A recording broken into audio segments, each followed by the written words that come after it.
Montana Remover Spray dissolves and removes lacquers quickly and thoroughly. Remove the safety ring by removing the nozzle and turning the can upside down, allowing the ring to fall out. Shake the can well for 2 to 3 minutes. Before applying on painted or lacquered surfaces, make sure the surfaces are resistant to the remover spray.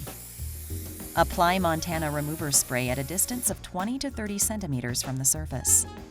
Apply a thick layer and allow it to soak for 10 to 15 minutes.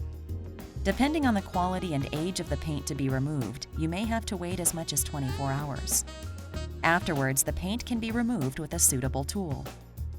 Use a wire brush to remove paint from absorbent or porous surfaces. Use a sponge or cloth on smooth, non-absorbent surfaces. If any color or lacquer remains, repeat the process. Do not use on cars. Montana Remover, highest quality made in Germany.